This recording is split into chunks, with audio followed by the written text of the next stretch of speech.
One. Welcome back, guys and gals, to Real Talk at the Round Table with Coach William Forcum and Coach David Smith with special guest Annelise Dankworth. Now, we're going to be talking about a range of different things like we always do, but the topic is single earning income families.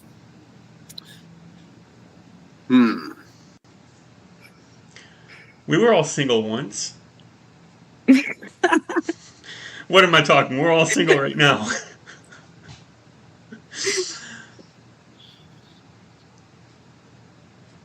Yeah, I think that it is important to know like who you are, where you are in order to relate to who you're going to be coaching. But ultimately, coaching is not about us, right? It's about our clients.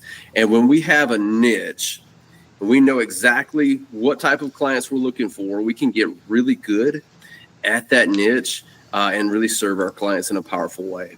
So knowing that, Annelise, what has been your experience so far? I know that you're a new coach. You've got that zeal that maybe some of us veteran coaches are needing. What has been your experience so far being a coach? It's been a growing experience for sure. Definitely have to take yourself out of the comfort zone. But I kind of chose single income families mostly just because of where I'm at, but also is a common theme that I asked people around me was the hardest thing for them getting out of debt is not having accountability or having somebody in their corner. And whether they've tried to reach out to friends or family, but they just don't have the mindset that they do or not have understanding of the goals where they want to go. And so they don't really receive that outside of coaching. And so I kind of stepped into that myself. So. Now, you mentioned a key word there, Annelise, and I love it. You said accountability. Accountability. Let's unpack that word a bit. What does accountability look like with you inside of a coaching relationship? For me, it would have to be, I kind of do this weekly check-in with them that they fill out or, and if they don't, that's fine. But it's kind of a questionnaire of what they have been doing throughout the week or throughout however often we meet, whether it be once a month, that they are doing to get to their goals. And so it's various questions on what behaviors are they implementing, what are they struggling with, and things like that. So to me, that's the easiest way to get accountability if you don't have it outside of in your friends or family group. Now, I heard that you're a new coach. I don't like that, and I'll tell you why. Because you've been coaching for many years. A lot of times a good coach is because you've been doing it your whole life, and now you've stepped into the realm where you can do it professionally. So I know you're working with single income earners, and my question is, you have a powerful story behind that in order that you've got some great testimonies to be able to help people that's in that position. What is a powerful impact that you can share here to entice the people out there to be like, ooh, I need that? Yeah. Are you talking like a story testimony personally or with somebody else? Either personally yourself or personally with one of your clients, without using their name because obviously it's confidential. Right. Yeah. I think for me, I get all my information. The program I put clients into, I've also done myself. And so for me, it was realizing that I can do all the changes I want as far as budgeting, making a budget, going to read information, researching how to do things, all I want, But if I didn't address the actual behavioral problem, it wasn't going to go anywhere. And so the program I have implemented for myself is actually kind of a mirror of what I have done through training and sports. And if you, for example, go through a sports app or a training app for the gym, you're given a program and your set schedule on when you're going to work out. You actually have to do the workout.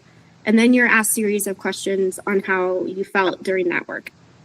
And so it's kind of similar thing with coaching is I'm here to get you to the championship or wherever you want to go, but it will only work as if you do the work. And so that's kind of my testimony. I had the really hard thing during COVID when I was trying to get out of debt is losing everything. And so I lost my job, form of income. I was a full-time student, and I had to get creative myself in finding any work I could possibly do. And so I do have had to go to the distance and, sacrifice a lot of time with friends and family or whatever to get to where I'm at. And so I know what it's like being a single income and not understanding how to get to point A to point B and needing help. So I love that story. It's very powerful. And you've got me. I want to join in. But I want to ask you, so you said you struggled on becoming debt-free. How long have you been debt-free?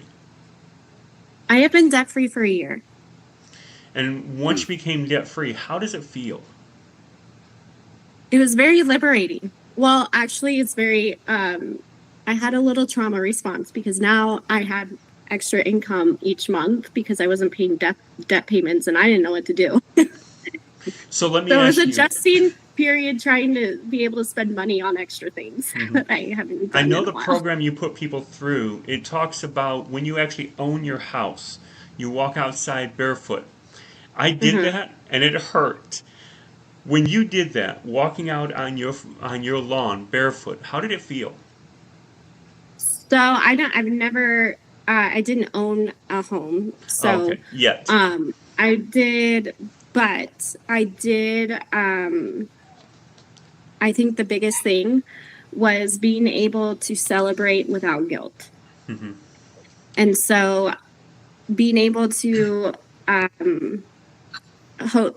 go on a vacation knowing that I could afford it was the biggest thing, biggest realization of freedom that I had in that experience. Yeah, celebrating without guilt. That's good. Something that you mentioned before, Annelise, you said, if I hadn't have addressed the behavior stuff, then like being debt free wouldn't have been a possibility. We can know the head knowledge, but until we have the hands and feet knowledge, we're not going anywhere, are we? So working with a coach provides us that. What I'm hearing from you and your specific program that you offer as a coach, I'm hearing that you've got a next level detailed accountability program that people can plug into and really get results and start to see the change and have it documented.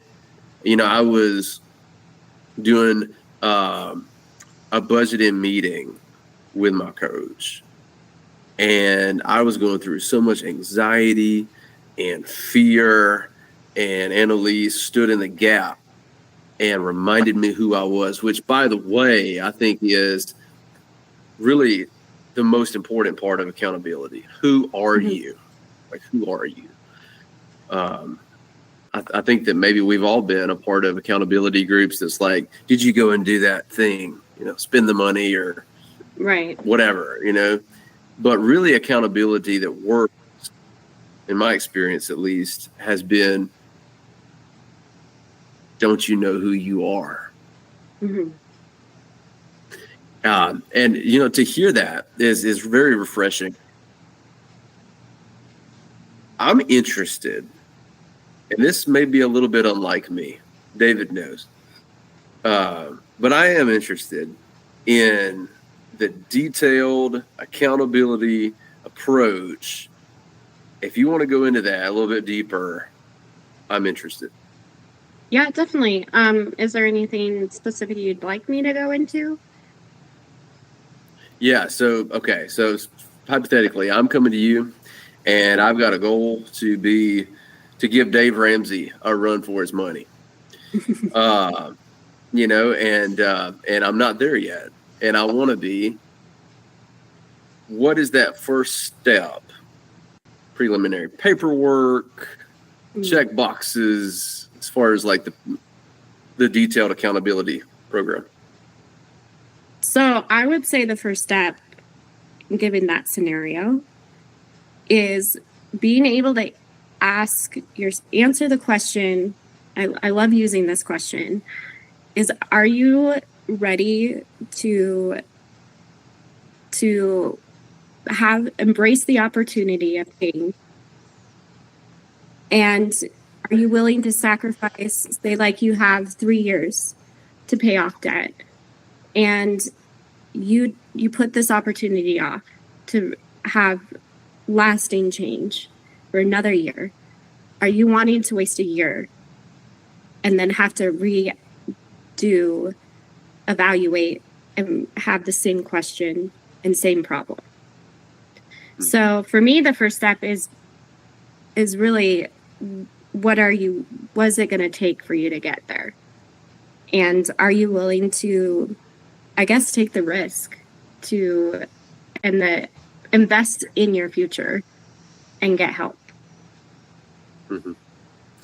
Yeah, and then just substitute that get out of debt with give Dave Ramsey a run for his money, because I didn't mention debt, because we're debt free here. Yeah. But yeah, no, I like that. It's like, are we willing to take the risk? Mm-hmm. It is a risk.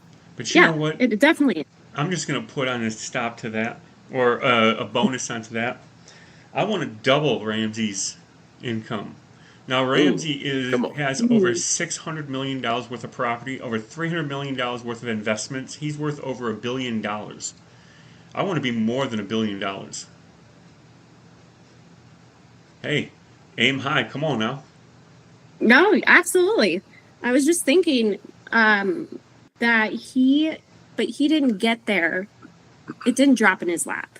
No, he worked hard. And so he worked hard.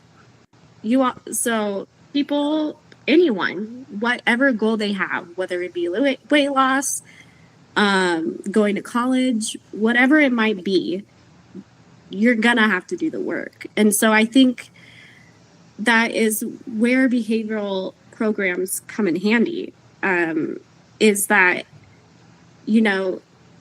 meeting with a coach is just like going, if you're into sports, having a coach for your team. And the goal of the coach is to get to where you want to be.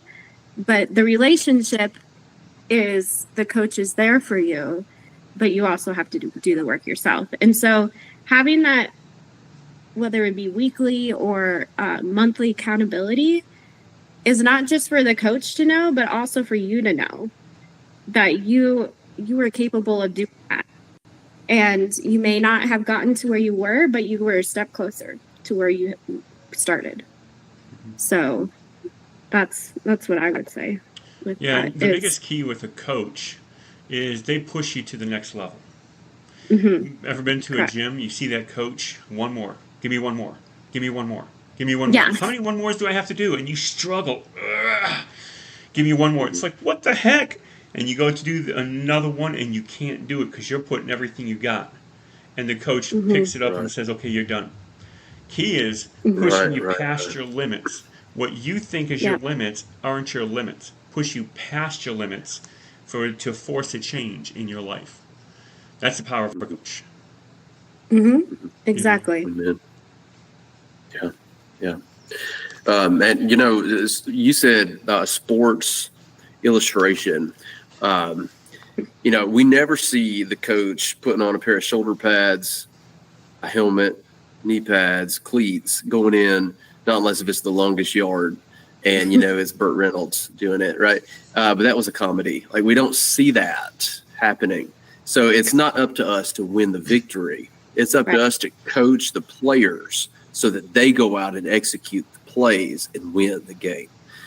I think part of that is just like David, you were saying, one more. Give me one more. And we won't. We'll see the comfort and we'll see the work and we'll choose the comfort every time. As people, we need a coach to push us and to give us that a boy or that a girl. We need that. Yeah. And I mean, I would add on to that. It's a continual affirming of self-confidence and that you're capable of doing it. And I think that's the beauty of our job, is that we get to, the people already have that in them. It's just reaffirming that it's there. Amen. So my question is, do you like Star Wars? Yes. I'm an original fan, though. I am too. I like the original 3, but all 6 of them are good. So with that speaking, see if you agree with me on this analogy. We are Master Yoda. Our client is Luke Skywalker. Luke Skywalker comes to Master Yoda for direction. He knows where he's going already. He's already been told where he's going. But he needs direction on how to get there. The Force is strong with you. Do you agree with that? Exactly. I agree with that. And I think from my recollection, I mean, at least this is what I kind of interpreted, is that there is a part 2. I'm thinking of the scene where they're on where he finds Yoda, is in the original movie, is that he asks for a quick fix. And there is none. And Yoda pushes him to and encourages him to his limits, because he'd be better for it. Because with anything in life that's worth achieving or receiving, there's no easy fix to that. And so that's what I would have to add on to that. Yep. And that's powerful that you picked that up. But yes, that's very true. And that's powerful. That's what we do is, we get people to do the work. Because like a wise man said once, a man that does not work does not eat. Very true. And that's a big key, because that is true, And you didn't get into debt overnight. You're not going to get out of debt. I worked overnight. for it. Yeah. You can't see me the way I'm in this camera, just like you can't see anybody. But for those of you that have seen me, I'm fat. And I didn't get that overnight. I didn't get it just by eating a couple things. I got it because I enjoy food. And I know you guys can't really see Will, but he's skinny. He doesn't enjoy food the way I enjoy food. That is not true. I wouldn't say,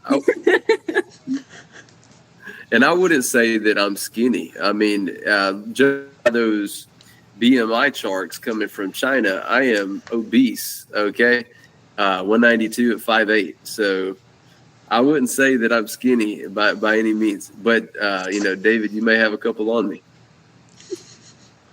Well, I used to have a 6-pack. Now I got a keg. I'm just being straight up. Hey, the kegs are more fun. I hear having a keg is more fun. At least when I fall, I don't hit the ground. I bounce. No. Extra protection. So. Oh wow! I think it's part of good stewardship. I do. I think it's part of good stewardship. I don't think it's all. I don't think it's fair to say. I know you said it as a joke, David, but I don't think it's fair to say that people who aren't bigger don't enjoy food as much. I just don't. I don't see that. I think also DNA genetics come into play there too. Yeah, And I praise just God big bone. for healthy DNA, healthy genetics. Yeah, because a lot of it is stewardship, but some of it's not. Mm-hmm. Yeah, but we definitely put in the work, and we got to put in the work for success. Knowledge is easy to give you. I can give knowledge all day long. Knowledge is useless. Knowledge does nothing. But when you apply it and you understand especially to your point, David, especially in a world where everything is at our fingertips. I get this little guy and I get on and I can figure out anything just about, from their perspectives, You're right. and you'll get like 20 perspectives on everything. But the biggest key is you have to understand it, apply it into your life, and it becomes your wisdom. It's your wisdom because you've done it. You have the testimony. If you don't have the testimony, well, you know what? I wish I could be skinny. I mean, he's skinny, so I mean, I use his testimony. He became skinny because of blah, blah, blah. So that's how I'm going to become skinny. Everybody's different. It doesn't necessarily work. One, I don't know how he got there, and I don't know what he does to maintain it. But by you understanding it and applying it, now it becomes your wisdom because you have the testimony. Mm-hmm. Yeah, absolutely. That is powerful. Applied knowledge it turns into your wisdom. Mm-hmm. Yeah. So how can we as coaches use our applied knowledge, use our wisdom in real time in conversations, creating clients, because we know that clients are created in conversations. Even inside the coaching sessions with our active clients, how can we use our wisdom to ask the right question at the right time, to incite wonder, to draw them in so they're ready, so they've got that fire to go and start knocking out those goals? How can we do that? Are you talking about during a session or when we're trying to prospecting? Let's start with prospecting. My favorite thing to do is while prospecting, I have found that a lot of people tell me one or two things. They're saving up for a house and they have to up their credit. And I love to counter that out with that is like, did you know you don't have to do that? You have to save up for a house, but did you know you don't need credit? But and let me ask you a that question. automatically silences that. Let me ask you a question. You said you have to save up for a house. I want to buy this $500,000 house over here. I only have $50,000. Do I still have to get $450,000 more? No, you just have to save for the down payment of the house. But you don't need the credit. You can do underwriting. Manual underwriting. Get the more. What's the suggested amount that I need to have? I'm sorry? What's the suggested amount that I need to have if I'm going for a house with a manual underwriting? I suggest 20%. Obviously, the more you save, the lower your payment's going to be. And I heard that a house you can actually get now. It used to be you could do 30 years. They now will let you do it for 50 years. 50 years, I'll get a smaller payment, right?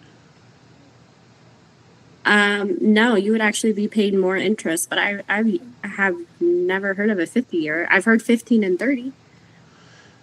Well, there used to be 5, 15, and 30, and then they just increased it to 50 recently. But I did not know that. So, like, if you do a 15-year mortgage, you pay basically double the amount in interest. So, if it's a $500,000 house, you're going to be paying about $1 million. Imagine what it is for a 50-year mortgage. Yeah, it's a lot more. I don't even know because I just heard it. So the thing is so Okay, so you want me to have 20%. How far can I stretch that loan out if I'm going 20%? Because that's taking a lot of my money. Mm-hmm. I recommend 15 years because the sooner you get it paid off, the the less interest you'll have to pay, and the faster you can get out of debt with that. But if I get a 15-year mortgage, I'm going to have to pay a lot more than if I pay a 30-year mortgage. You would, but you want to make sure that whatever payment you're going to be doing is 25% of your take-home income that you are bringing in.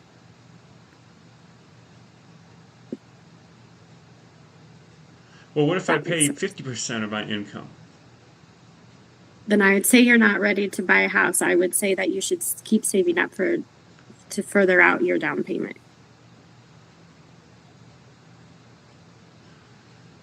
What if I do 25% of my income, but is what my mortgage is, but I pay 50%?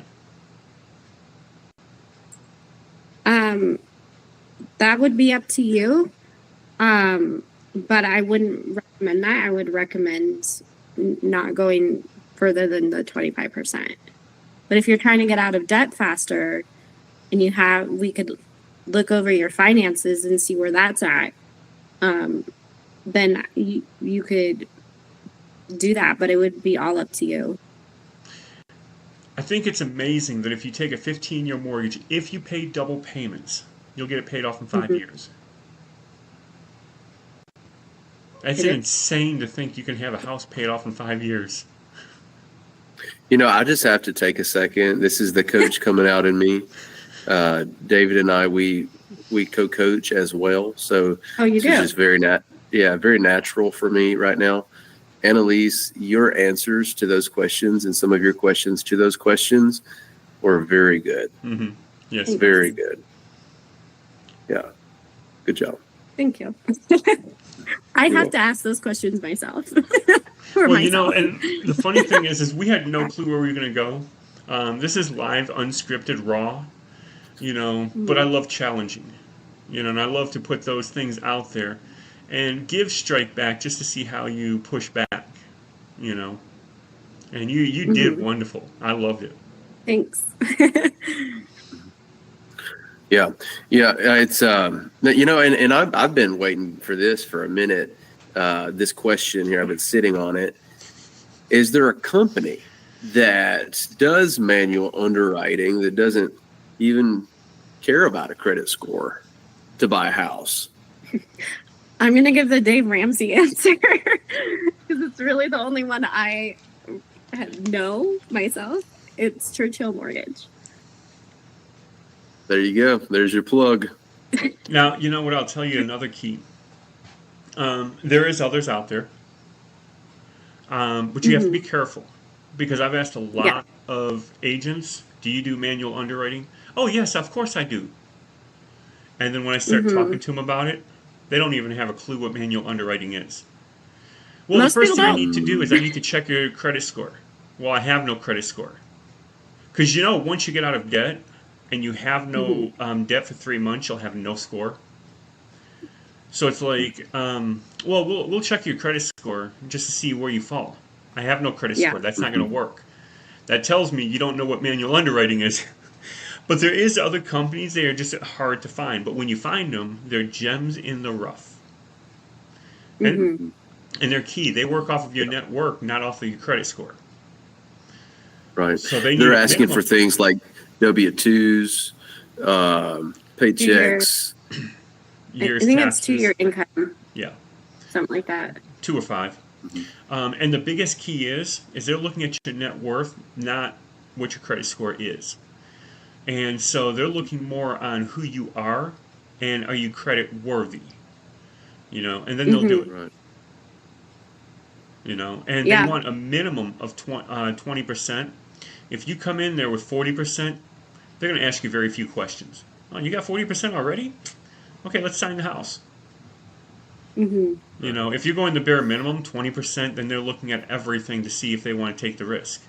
But if you're coming in with 40%, okay, let's go for it. I mean, you're showing greater value already. They're going to take it. Mm-hmm. Yeah. Which the other like banks, they do look at the credit score and they make their choice a lot. A lot of it is from the credit score. But they do look at like how much you're earning per year and things like that. And I think that is also even more so in the equation with Churchill Mortgage. I'm not a genius about it, obviously. But I do know that the whole credit score scheme is to make you broke. I do know that. Mm-hmm. I mean, I fell for it hook, line, and sinker. I had 2 credit cards. I was going, I was spending, I was, paying them off at the end of the month, and I was rationalizing purchases because I wanted to keep a good credit score. And I knew that if I didn't make the purchase, if I didn't keep, making transactions of some kind on my credit cards, then my credit score was going to fall. So even if I didn't need anything and I didn't want anything, I was making excuses, getting on Amazon and making the purchases. Mm-hmm. So the whole thing is rigged so that you lose. Yep. I know that for a fact. And the thing I see it in my clients' lives. Yeah, and I was similar to you. I had 10 credit cards. 10. 8 of them had a very small charge that I charged every month. And automatically would get a small charge, $5-10. And automatically it was paid in full every month, 8 of them. One of them was just for gas, and one of them I spent everything on. It was a double cash back. I had 2 of the 3 cards that all rich people have. And the double cash back card was a very high limit, and I maxed it out 3 times a month. I was always paying everything in full. But the thing is the people that pay in full is few and far. And then when something happens, when you're in the hole, it's hard to dig yourself out. Now, I spent everything on those cards. So if for something happened and I couldn't get out of it, it was screwed. But I learned that you have to not only, you want to use your credit cards, but you have to have a very low credit utilization. So I was usually at a 5% credit utilization because of how I did it. So I had very good credit because I played the game. But if anything would have happened, it would have been hard to get out of the hole. Because the interest on those cards are close to 20 or even more than 20%. Because I had good credit, mine were always like 18, 19%. But if I had bad credit, it would be like 25, 35%.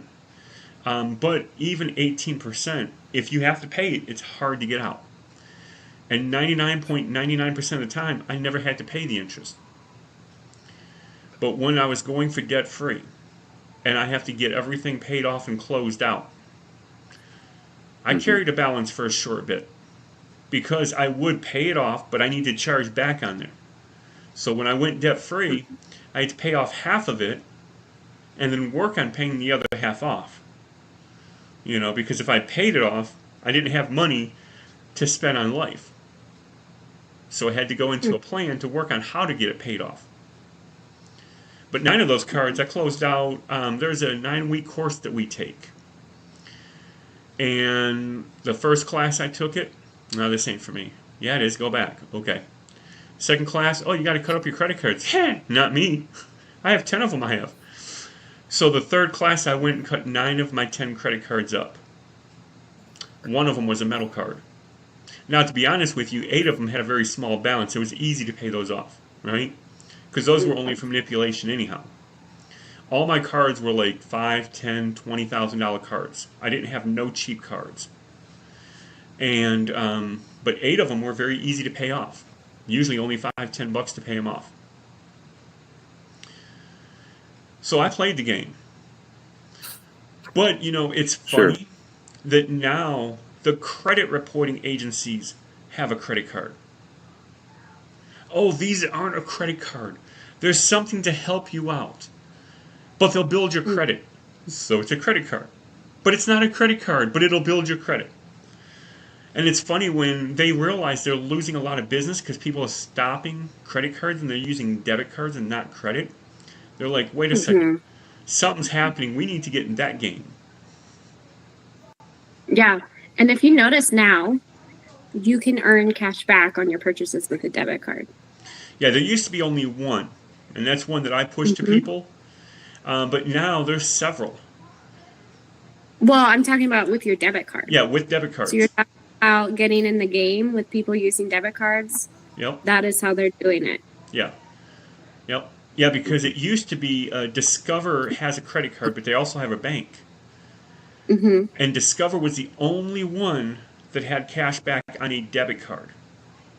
Mm-hmm. Matter of fact, they called it cash back debit. However, now there's a few credit unions, there's a few other banks. A lot of banks are starting to join in because they're like, wait a second, we can capitalize in Yeah. this market. Let's do it. Mm-hmm. Because I think it all comes down to none of us want to do business with crooks. Anybody that's going to, I mean, really, like nobody wants to do business with crooks, because when life happens, and it will, not if, when, right? It will. And these mob bosses are going to sit back and cross their arms and charge us 18 to 30% interest because we didn't make the payment on time. Mm-hmm. Mm-hmm. Are you kidding me? Like, I'm not doing business with somebody like that. Sorry. And I love when Dave says this, but they would be the banks would not be making money if everyone paid off their credit cards. Mm-hmm. Bingo. I'm like, that's the market I want to be in. Yeah. Now, just to mention, we are at halfway point. So anybody that's in YouTube, if you post your question, we will be sure to read it live and give you an answer back. And the best question is going to get a prize as well as another lucky winner. So make sure you're posting your questions. Come on in here, win a prize. And so we'll keep going on the talking, and if there's any questions, we'll pull it in. So, but yeah, you made a very good point on, changing the way people operate with money, switching it around. And it's funny because the banks with credit cards, it's a multi-billion-dollar industry with how much they collect in fees and stuff like that. So there's gimmicks that they get you with. Yeah. Oh, you know what? Do you have any credit cards? If Me? you use your credit card, not a debit card, but if you use your credit card, we'll give you an additional 20% off. Oh, you will? Okay, can I get one of those credit cards? Of course you can. Just fill this form out and we'll get it for you. They make it very easy. Mm-hmm. For sure. Absolutely. And I find so much humor in watching credit card commercials. Mm-hmm. I was just watching this one. I was in a commercial with a movie on Amazon Prime, and it was the Capital One Venture card. And it had Jennifer Garner as the person. And everyone's super happy that they're using their card. And and they're traveling to all these places. But it's if you know what to look for, it's very obviously they're using backdrops. Mm-hmm. Now, so it's like they're not even going anywhere. The one thing that I have to mention, Capital One, I used to love. Mm-hmm. When they had that guy, what's in your wallet? Oh, they still do. But with her, I don't like the way she does it. She doesn't have what he does. The way he does it, he has it. She does not. They made a bad move bringing her in. Now, they could have used her in a different light, do something else, but she doesn't say what's in your wallet the way he does. No, he doesn't. Or she doesn't, yeah. And we got used to him. That big, deep tone voice, what's in your wallet? Mm-hmm. Come on, you just got to have that. Cash. So I love cutting up credit cards and whatever their slogan was, slashing that. Like you said, Will, what's in your wallet? Click cash. I think if us coaches can learn anything from like credit card companies, or payday loan places like Persistence. Every Friday, I get like an application to fill out a payday loan in the mail. Every Friday, like clockwork, comes in, and it always sees the trash can. But like, I'm seeing that every Friday. I know that it's going to be a green piece of paper folded up 3 ways, and it's going to say, come get your money. And that little fine print, it's like 300% interest or some craziness. It's not even legal. I guess the way they're doing it, it is. I'm not sure, but I wouldn't know because I'm not doing business with them. I got a question for you, the Elise. Persistence factor. I got a question for you, Elisa. You get a check in the mail, $5,000 check. All you have to do is go to the bank and sign it and go to the bank. Would you do it? No. Well, depends on who's it. Do I know the person? The $5,000 person who gave me the check? Well, it's a company that's giving it out. Oh, no. I automatically think that's a scam. Anything that's not comes in the mail that's like that is a scam. So the $5,000 check is real. You can go to the bank and you can cash it. However, if you do cash it, you just signed up for a loan. Oh, no. And one of them I was reading, and I had it for the class I was teaching just to show them. It was 350% is what you would pay. That is what is so crazy that I feel like we don't have a federal law for, is there's no cap on percentage that you can charge. Yeah, and they trick you by giving you a real check. You could take it to the bank, but as soon as you sign it, you've just signed a loan. And that is criminal. That's deceiving, because unless you read the fine print, I'm struggling. I need money. And all of a sudden, a $5,000 check or a $3,000 check comes to me. I'm struggling. Let me cash that check. Right? So, I mean, it's just... I think it goes back to what, Annelise, you said before, about, anything worth doing is going to be tough. It's going to be hard, and it's going to take some time. And anything that's, not that, probably not worth it. Well, if it's easy, it's fast, but it's not going to be worth it. If it's hard, it's going to be worth it, because it's going to bring the tears, it's going to bring the sweat, it's going to bring the work, but that's what's going to bring the testimonies. Right. And in order to be a good coach, you got to have good testimonies. You've been there. You've done it. True. If you don't have the sweat in the game, what are you coaching? Well, Elise, I can tell you this testimony because Will did it, so I'm going to tell you the testimony about Will, but, just trust me when I tell you. Do you want me as a coach? Yeah. Somebody would probably ask for Will. Exactly.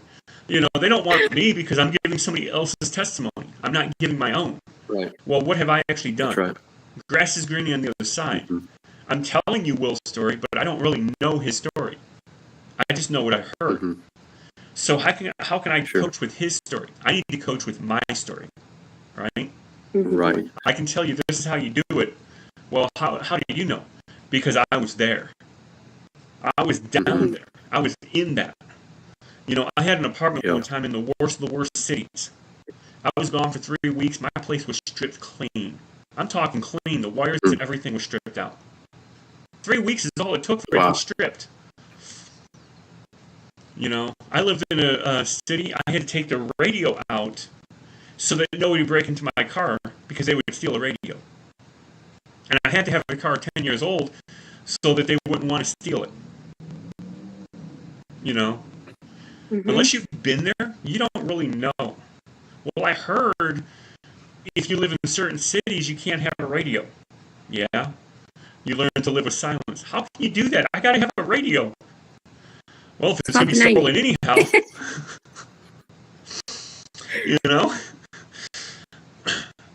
Yeah. And what's really encouraging about telling your story, and maybe we need to It's not maybe. Like, we need to consistently be practicing telling our story, creating our story, telling it to ourselves, to our colleagues, before we ever even tell it to an FPU student or a prospect or a potential client or a current client, I think, But what's really encouraging about that is that there are people handpicked that need to hear your story, that only your story has the power to help them succeed in theirs. So it's like, it's not ego. It's not an ego trip. It doesn't come from that, at least for me. I don't think for many of us on this call right now, a lot of the community that we're plugged into, I don't think that it comes from ego or pride or, self-centeredness, but from a place of empathy. We've got to be in tune with our story, because it's from that it produces, hopefully, an air of relatability so that we can relate to our fellow man and woman to help them. If people don't feel like that they can relate to us, why would they want to talk to us? Exactly. And I think too, as we practice telling our story to others, at least I found recently, is that it's a reminder of what we've been through and how far. It's both ways. It tells our story to them and they can find hope, but then it also gives us gratitude for what we've been through, and we are fully capable of facing the same problems again because we've already done it. Yeah. So I got a challenge for you, Will. Oh, come on. Our story, our life, what we've lived. Why do you study that? Why do you have to rehearse that? Yeah, it's a good question. The parts of my story that I have rehearsed, that I have practiced, either in the mirror or with other coaches, or even with some prospects. I'm not going to lie here. I've just went in talking about some part of my story that I've never talked about prospecting sometimes. Yeah, I find it exhilarating. I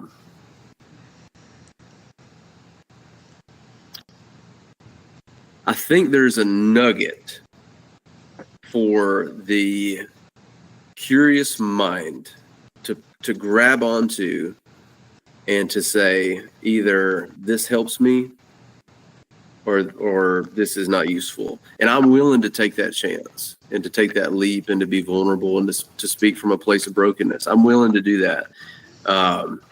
I've had success stories where it's like, oh, another client. Or, I've had like, oh my gosh, I wish that guy had never talked to me before, or again, whatever. It's went both ways. And I think that that's where the risk factor comes into play that we've mentioned before. And also, while we're spending time prospecting, teaching courses and going and speaking, doing podcasts, we're taking time away from our friends and our family, those that we love, because we care that much. We want to make a difference that much. It comes from a place of empathy. So to answer your question, why do I practice it? I think it's because I love my fellow man and woman that much, but it comes after the big man upstairs. Yeah, it's a call. It's a call to action. I've got to. I know that I've got to.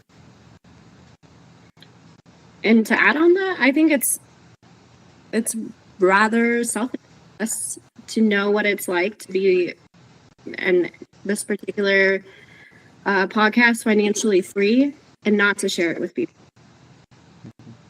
Well, I think it's funny. There's two areas that people like to keep private. And, finances is one of them.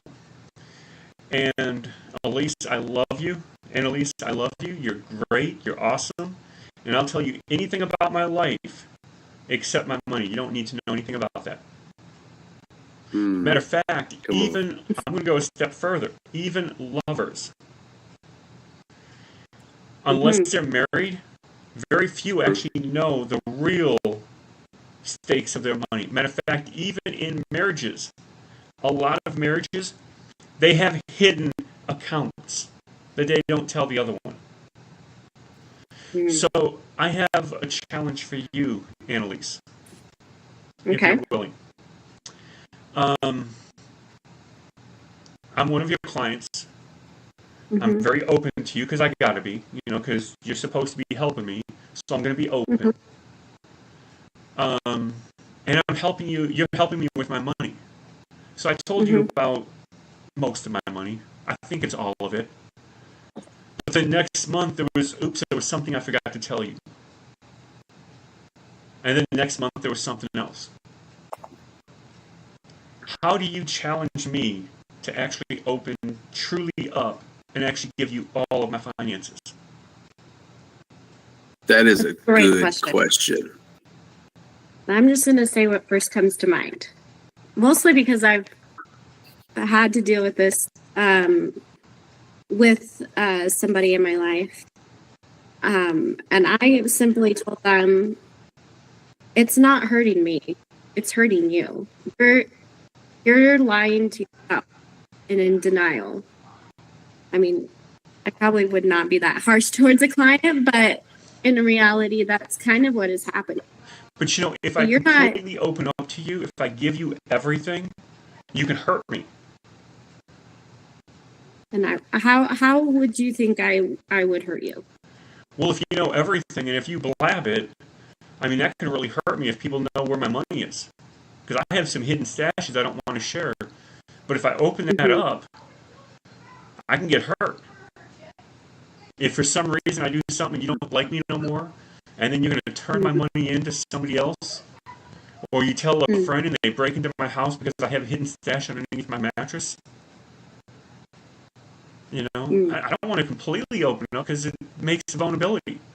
So how would you work with me at that point? At that point, I would say that's the beauty of our relationship is that it's confidential. And I also would say I don't know anyone that I would personally tell that story to because it's not my story to tell. And yes, it sounds like you have been hurt in the past, and I'm very deeply sorry for that. But I'm not here to judge. I am here to help, get you and support you and encourage you into where you want to go. And that is my job. Well, that's powerful. Here's all my money. No.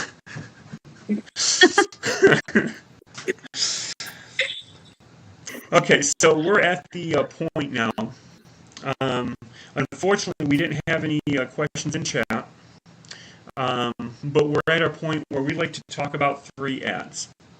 We like to do one that's free, 2 that's free, and 1 that costs money. So the first thing that we're going to talk about, this is actually for the coaches out there. For all the coaches, we have a free community. It's completely free to join, has a lot of good things, a lot of events, a lot of training, a lot of fun activities where you can actually get free stuff. We love giving free stuff away. And this is a community for coaches. It's made by coaches for coaches. And as we get more members, the coaches are who becomes admins. So it's very powerful. It's very wonderful. You've got to join. The second thing that we like to offer is we have an absolute CRM. I've searched far and wide for an all-in-one program, and it's here. It's the absolute CRM. It's going to be cheaper than anything you can find out there, and we always have more affordable. Yeah, more affordable. That's right. And most of the time, we have some kind of a special to help you out. Matter of fact, the 15th we have a one-day only special. So you want to check up on that.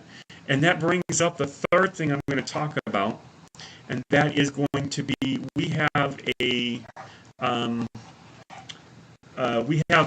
new page that we have created. It's the promotions page, and you can get to it from Absolute Services, the current promotions.